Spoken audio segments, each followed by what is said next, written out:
guys, it's me, Ate Alex. Ramadan Karim sa lahat.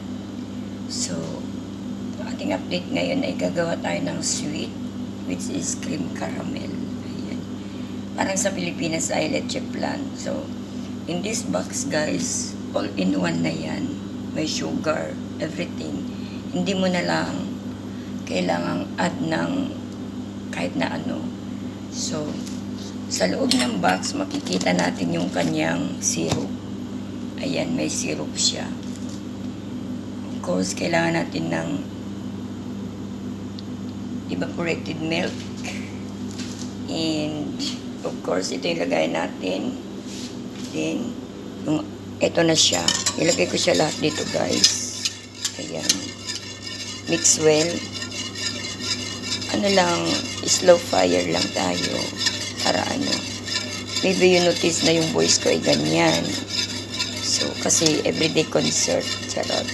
Hindi. Kasi you know guys, naulanan ako nung isang araw. Hindi naman ulan, kundi ampon. Alam nyo na pag matanda na, ayan, madaling kapitan ng ubo. Ayan, natrangkaso. Ayan siya guys. So, after nyan, yung syrup is ilalagay natin dito sa, ayan. Lalagay natin dito sa kanyang lagayan.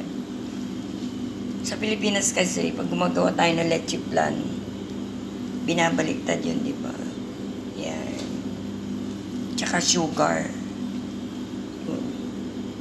So, ito na siya, guys. After all, gagawa tayo ng ating finished product. So, hanggang dito na lang muna ang aking update.